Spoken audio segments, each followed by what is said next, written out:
Hello विद्यार्थी मित्रांनो, नमस्कार.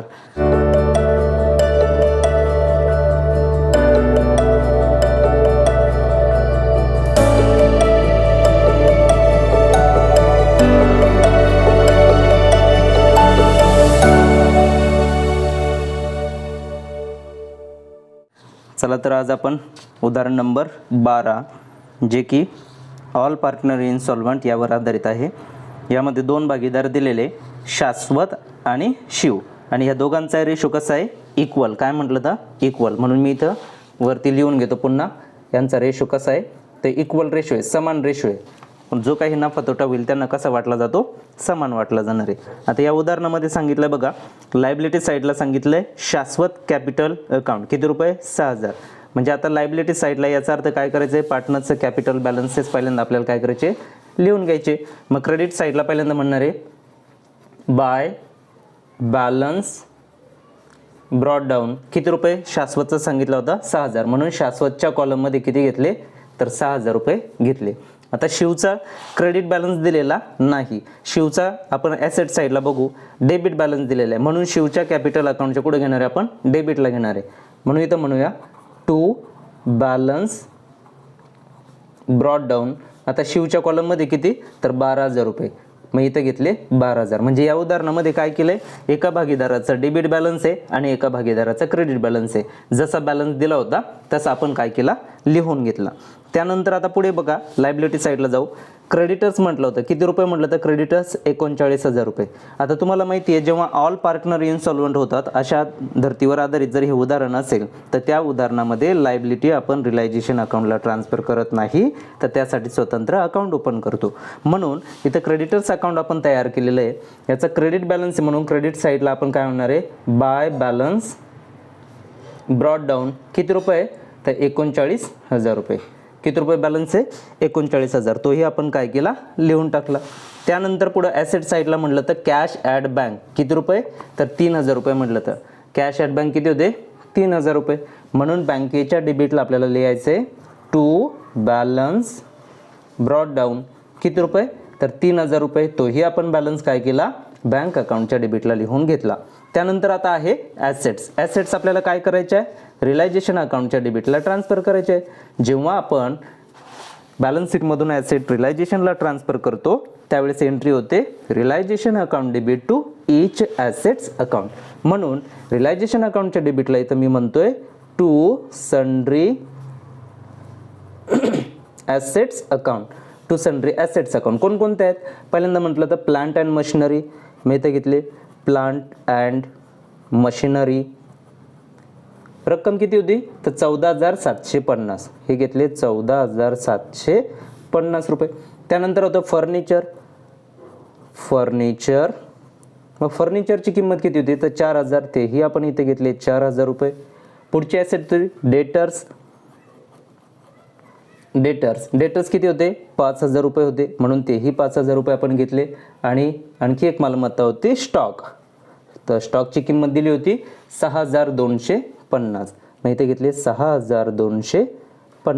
आता यांची काय करायची? बेरीज आपल्याला आउटरला घ्यायची. 0 0 5 आणि 5 10. चला 1. 7 आणि 1 8 आणि 2 10. चला 1. 4 आणि 1 5. 5 आणि 4 9 9 9 5 14. 14 आणि 6 20. चाले 2 2 आणि 1 3. म्हणजे टोटल आले किती? 30000 रुपये.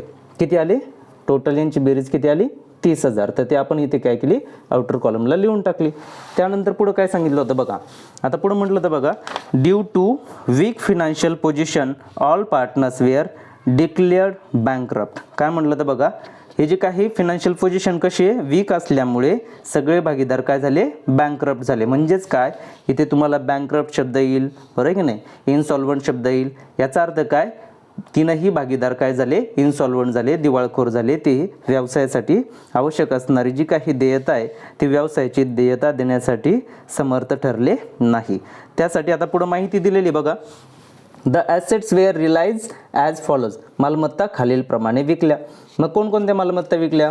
स्टॉक विकला 3500 रुपयाला, फर्निचर विकलं 2000 रुपयाला, डेटर्स विकले 5000 आणि मशिनरी विकली 7000 रुपये. म्हणजे आपल्याला आता मालमत्ता विकून पैसे येणार, म्हणून एंट्री काय होणार? Bank account debit to realisation account, बरोबर की नाही. एंट्री काय होणार, पैसे कुठे येणार, बँकेत येणार. का तर बँकेत पैसे जमा होणार मालमत्ता विकून आलेले आणि रिलायझेशनच्या क्रेडिटमधून मालमत्ता गेल्या म्हणून रिलायझेशनच्या क्रेडिटला.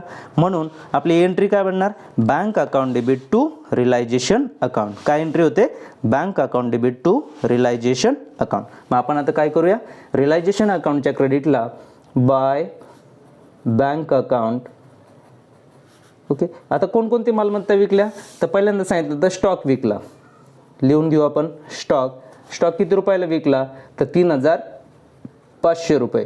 मग 3,500 लिहिले. फर्निचर कितीला विकलं तेही लिहायचं आहे आपल्याला. फर्निचर अकाउंट किती रुपयाला विकलं, फर्निचर विकलं 2,000 रुपयाला, मग ते 2,000 रुपये इथे लिहिले. त्यानंतर घेतले डेटर्स कितीला विकले, डेटर्स विकून आले 5,000 रुपये म्हणून हे 5,000 आपण घेतले. त्यानंतर म्हटलं तर मशिनरी, मग मशिनरी विकून किती आले, मशिनरी ₹7,000 7,000 रुपये आले. आता यांची बेरीज 7 आणि 5 12, 12 आणि 2 14, 14 आणि 3 17, 17,500 रुपये. बघा किती रुपये आले, मालमत्ता विकून 17,500 रुपये आले. मग आता आपण काय केलं, रिलायझेशन अकाउंटच्या कुठे घेतलं, क्रेडिटला घेतलं. म्हणजे दुसरा इफेक्ट द्यायचा आहे आपल्याला कुठं, बँकेच्या डेबिटला. मग बँकेच्या डेबिटला म्हणायचं आहे to realisation account. To realisation account किती, तर 17,500 रुपये. त्यानंतर आता पुढे काय सांगितलं तर बघा, पुढे म्हटलं the cost of collection and distributing the estate amounted to ₹1,500. आता इथं वेगळ्या पद्धतीने तुम्हाला रिलायझेशन एक्सपेन्सेस दिलेला आहे. आता काय म्हटलं, the cost of collections and distributing the estate amounted to ₹1,500. म्हणजे मालमत्ता जमा करण्यासाठी आणि त्या विकण्यासाठी आलेला खर्च किती रुपये, तर 1,500 रुपये. म्हणजेच याला आपण काय म्हणतो, रिलायझेशन एक्सपेन्सेस, किंवा याला दुसरा शब्द काय आहे, डिझॉल्युशन एक्सपेन्सेस. वेगवेगळ्या शब्दांनी जरी विचारला तरी त्याचा अर्थ काय होणार आहे, रिलायझेशनचा खर्च आहे. म्हणून काय एंट्री होईल, रिलायझेशनचा खर्च आहे आणि कोण देते, बँक देते. मग एंट्री काय होणार, realisation account debit to bank account. म्हणून रिलायझेशनच्या डेबिटला म्हणायचे टू बँक अकाउंट 1,500 कंसात काय म्हणणार, रिअलायझेशन एक्सपेन्सेस. कसला खर्च आहे, तर रिलायझेशनचा खर्च आहे 1,500. मग बँकेच्या क्रेडिटला काय म्हणणार आहे, by realisation account. By realisation account किती रुपये, तर 1,500 रुपये. त्यानंतर आपल्याला जायचंय पुढे काय म्हटलं तर बघा, पुढे म्हटलंय Shashwat private estate is not sufficient even to pay his private debts. म्हणजे शाश्वतची जी काही वैयक्तिक मालमत्ता आहे ती सफिशियंट नाही आहे, पुरेशी नाही आहे की तो लोकांचे पैसे किंवा व्यवसायामध्ये जे काही देणं त्याला द्यावं लागणार आहे, व्यवसायामध्ये जो काही पैसा आणावा लागणार आहे तो पैसा आणण्यासाठी त्याच्याकडे असणाऱ्या वैयक्तिक मालमत्ता ह्या पुरेशा ठरत नाही. त्यानंतर पुढे सांगितलं whereas in Shiv private estate there is a surplus of ₹500. परंतु त्याच्या उलट जर आपण बघितलं तर शिव नावाचा जो भागीदार आहे त्याच्या मालमत्तेमधून आपल्याला ₹500 सरप्लस मिळतात. म्हणजे काय की तो ₹500 व्यवसायामध्ये आणू शकतो. मग जर तो व्यवसायामध्ये ₹500 आणू शकतो शिव, म्हणजे पैसे येणार कुठं, बँकेत. आणि कोण आणतंय तर शिव आणतो. मग एंट्री काय होणार, bank account debit to Shiv capital account. म्हणून बँकेच्या डेबिटला म्हटलं काय, टू शिव कॅपिटल अकाउंट. किती रुपये आणतो तो, ₹500 आणतो. मग शिव कॅपिटल अकाउंटच्या क्रेडिटला काय म्हणायचंय, तर म्हणायचंय बाय बँक अकाउंट. काय म्हणणार आहे, बाय बँक अकाउंट. कोणाच्या कॉलमला, शिवच्या कॉलमला. किती रुपये, ₹500. आपल्याला लायबिलिटी द्यायची आहे, क्रेडिटर्स द्यायचे ₹39,000. मग ₹39,000 देण्यासाठी आपल्या बँकेत तेवढा बॅलन्स आहे का, तर आपण पहिल्यांदा समजावून घेऊ बँकेत बॅलन्स किती आहे. मग बँकेच्या डेबिटला होते बघा 3,000, 17,000, 17 आणि 3 20 आणि 21. किती रुपये, तर ₹21,000 बॅलन्स आहे. मग ₹21,000 आपण क्रेडिटर्स देऊ शकतो का, जेवढे देऊ शकतो तेवढं आपण काय करणार आहे, देऊन टाकणार आहे. मग आपल्याला द्यायचे होते किती, आपल्याला बघा क्रेडिटर्स द्यायचे होते आपल्याला ₹39,000. किती द्यायचे आहेत, 39,000.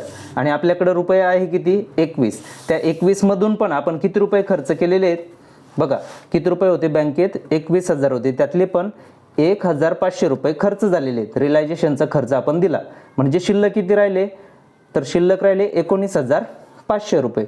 म्हणजे आपण क्रेडिटर्सला जे काही देयता आहे त्या देयतेवाल्याला आपण किती रुपये देऊ शकतो, फक्त 19,500 रुपये देऊ शकतो. म्हणून इथं काय म्हणणार आहे, बाय क्रेडिटर्स अकाउंट किती रुपये, तर 19,500 रुपये. जेवढे आपण देऊ शकलो किंवा जेवढे आपल्याकडे उपलब्ध होते तेवढे आपण देणं काय केलं, देऊन टाकलेलं आहे.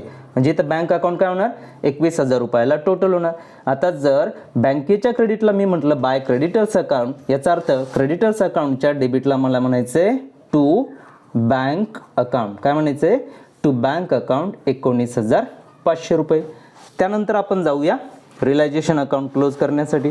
मग रिलायझेशन अकाउंट क्लोज केल्यानंतर आपल्याला व्यवसायामध्ये फायदा होतो का तोटा होतो हे आपण समजावून घेऊ.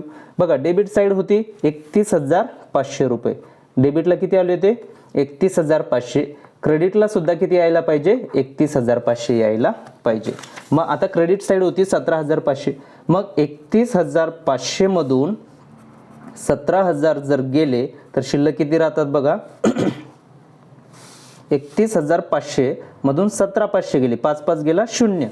आता 11तून 7 गेले, खाली राहिला 4 आणि 2 मधून 1 गेला, खाली राहिला 1. म्हणजे रक्कम राहिली 14,000 रुपये. हा 14,000 रुपये काय लॉस आहे. तो लॉस दोन भागीदारांना कसा द्यायचा आहे, इक्वल द्यायचा आहे. कसा द्यायचा आहे, इक्वल. मग आता 14,000चे दोन भाग काय होणार आहे, 14,000 भागिले काय करणार 2, बरोबर की नाही. बेकबे बेस 7 14, म्हणजे एका भागासाठी किती आले 7,000. म्हणजे एका भागीदाराला किती लॉस आला 7,000 आणि दुसऱ्या भागीदाराला किती लॉस आला 7,000. आता जर रिलायझेशनचा लॉस आहे म्हणजे एंट्री काय होणार, partners capital account debit to realisation account. काय एंट्री होणार आहे, partners capital account debit to realisation account. मग रिलायझेशन अकाउंटच्या क्रेडिटला म्हणायचं आहे by loss transferred to capital account, by loss transfer to capital account. पहिला भागीदार आहे शाश्वत, त्याच्या वाट्याला आले 7,000 रुपये आणि दुसरा भागीदार आहे शिव, तर त्याच्या वाट्याला पण आले 7,000. असे एकूण किती झाले 14,000 तोटा झाला होता, तो आपण काय केला लिहिला. आता रिलायझेशन अकाउंटच्या क्रेडिटला लिहिला म्हणजे दुसरा परिणाम द्यायचा आहे आपल्याला पार्टनर्स कॅपिटलच्या डेबिटला. ओके, मग इथं म्हणायचे काय टू रिलायझेशन अकाउंट. मग रिलायझेशन अकाउंट म्हटलं कंसात काय म्हणणार आहे, हा काय आहे तोटा आहे. किती रुपये, तर 7,000 आणि इथे सुद्धा 7,000. आता आपल्याला काय करायचं आहे, पार्टनर्स कॅपिटल अकाउंट क्लोज करायचे. तर बघूया आता कोणती साईड जास्त आहे, तर पार्टनरची डेबिट साईड, शाश्वतची डेबिट साईड आली 7,000 रुपये. मग क्रेडिट पण किती यायला पाहिजे, 7,000 रुपये यायला पाहिजे. मग क्रेडिट साईडला फक्त किती आहे 6,000 आहे. म्हणजे 7,000 मधून 6,000 गेले, शिल्लक किती राहिले 1,000. म्हणजे शाश्वतला किती भांडवल कमी पडलं, किती तूट निर्माण झाली, म्हणून आपण हे डेफिशियन्सी अकाउंट काढलेलं आहे, बरोबर की नाही. मग इथे म्हणायचं आहे काय बाय डेफिशियन्सी अकाउंट. काय म्हणायचं आहे, किती रुपये कमी पडले 1,000 रुपये, म्हणून म्हटलं बाय डेफिशियन्सी अकाउंट किती 1,000. याचा अर्थ काय, शाश्वत कॅपिटल अकाउंटच्या क्रेडिटला जर आपण म्हटलं बाय डेफिशियन्सी अकाउंट, तर डेफिशियन्सी अकाउंटच्या डेबिटला आपल्याला म्हणायचं आहे काय टू शाश्वत कॅपिटल अकाउंट किती रुपये 1,000 रुपये. म्हणजे बघा याचा अर्थ काय झाला की शाश्वतला 1,000 रुपये कमी पडले, ही त्याची कॅपिटल डेफिशियन्सी होती, ते आपण आता काय केली लिहून घेतली. एंट्री काय झाली डेफिशियन्सी अकाउंट डेबिट टू शाश्वत कॅपिटल अकाउंट. मग ते आपण काय केली नोंद करून घेतली. त्यानंतर आता दुसरा भागीदार होता, कोणता दुसरा भागीदार आहे शिव. शिवची डेबिट साईड किती आहे 12,000 आणि 7,000. 12 आणि 7 किती झाले 19,000 रुपये. किती झाले 19,000 रुपये. बघा आता 19,000 येण्यासाठी इथं किती कमी पडतात, इथं पण आपल्याला किती घ्यायचे 19,000 घ्यायचे. मग 19,000 किती गेले 500 गेले, म्हणजे शिल्लक किती राहिले 18,500 रुपये. काय म्हटलंय 18,500. म्हणजे पुन्हा पुढं क्रेडिट साईडला कमी पडलं, कुणाच्या शिव कॅपिटलच्या क्रेडिट साईडला आपण काय म्हटलं बाय डेफिशियन्सी अकाउंट. मग डेफिशियन्सी अकाउंटच्या डेबिटला आपल्याला पुन्हा काय म्हणायचं आहे to Shiv capital account. Shiv capital account किती रुपये, तर 18,500 रुपये. म्हणजे या दोनही भागीदारांना त्यांचे डेबिट कॅपिटल अकाउंटचं डेबिट साईड जास्त असल्यामुळे एका भागीदाराला 1000 रुपये कमी पडले आणि दुसऱ्या भागीदाराला 18,500 रुपये कमी पडले. ही त्यांची काय होती, भांडवली तूट निर्माण झाली होती. ती आपण डिफिशियन्सी अकाउंटच्या डेबिटला काय केली, लिहून घेतली. त्यानंतर आता आपला पुढचा अकाउंट आहे शेवटचं, ते म्हणजे काय, deficiency account, sorry creditors account. आता काय करायचं आहे, क्रेडिटर्स अकाउंट आपल्याला क्लोज करायचं आहे. क्रेडिटर्स अकाउंटची रक्कम होती 39,000 रुपये. त्यांना आपण किती देऊ शकलो, 19,500 रुपये देऊ शकलो. मग 39,000 मधून आपण फक्त किती देऊ शकलो, 19,500 देऊ शकलो. म्हणून किती रुपये त्यांना आपण नाही देऊ शकलो ते आपल्याला काय करायचं आहे, शोधायचं आहे. मग 39,000 वजा 19,500, 005. आता इथं किती राहिले, 8, म्हणजे इथं झाले 18. 18 मधून 9 गेले, खाली राहिले 9. इथं आता 2, 2 मधून 1 गेला, खाली राहिला 1, म्हणजे किती, 19,500. मग आता काय, किती रुपये आपण नाही देऊ शकलो, तर 19,500 रुपये त्यांना आपण देऊ शकलो नाही. म्हणजेच ही सुद्धा काय आपली डिफिशियन्सी आहे, तूट आहे. आपण एवढे पैसे त्या क्रेडिटर्सवाल्यांना देऊ शकलो नाहीये. म्हणून आपण काय म्हणणार आहे, टू डिफिशियन्सी अकाउंट. काय म्हणणार आहे, टू डिफिशियन्सी अकाउंट. याचा अर्थ जर क्रेडिटर्स अकाउंटच्या डेबिटला मी म्हटलं टू डिफिशियन्सी अकाउंट, म्हणजेच डिफिशियन्सी अकाउंटच्या क्रेडिटला मला म्हणायचे by creditors account. By creditors account 19,500. म्हणजे क्रेडिटर्सवाल्यांना आपल्याला एकूण द्यायचे होते 39,000 रुपये. आपण त्यांना फक्त किती पेड करू शकलो, 19,500 रुपये देऊ शकलो. तर 19,500 देऊ शकलो नाही. जी रक्कम आपण त्यांना देऊ शकलो नाही ती रक्कम आपण डिफिशियन्सी अकाउंटला टाकली. मग आता आपल्याला काय करायचं आहे, डिफिशियन्सी अकाउंट क्लोज करायचे. त्याची क्रेडिट साईड येते 19,500 आणि डेबिट साईड सुद्धा किती येते, 19,500. अशा रीतीनं हे जे काही डिफिशियन्सी अकाउंट आहे दोन्ही बाजूला समान रकमेला काय झालं, टोटल झालं. म्हणजे हे उदाहरण होतं की या उदाहरणामध्ये 2 भागीदार होते. एका भागीदाराचा डेबिट बॅलन्स होता, एका भागीदाराचा क्रेडिट बॅलन्स होता. आपण ते बॅलन्सेस ट्रान्सफर केले. क्रेडिटर्स होते 39,000 रुपयाचे, त्यांना आपण फक्त 19,500 रुपये देऊ शकलो. आपले जे भागीदार होते त्या भागीदारांना सुद्धा भांडवली खात्यामध्ये रक्कम कमी पडली. एका भागीदाराला रक्कम कमी पडली 1,000 रुपये, दुसऱ्या भागीदाराला रक्कम कमी पडली 18,500 रुपये. त्यांना कमी पडलेली रक्कम डिफिशियन्सी अकाउंटच्या डेबिटला घेतली आणि क्रेडिटर्सला कमी पडलेली जी काही डेबिटला रक्कम होते 19,500 ते डिफिशियन्सी अकाउंटच्या क्रेडिटला घेतली. अशा पद्धतीने आपलं डिफिशियन्सी अकाउंट दोनही बाजूला 19,500 आणि 19,500 अशा रकमेला काय झालं, टोटल झालं. अशा पद्धतीचं हे उदाहरण होतं. तुम्हा विद्यार्थ्यांना सगळ्यांना समजलं असेल. थँक्यू.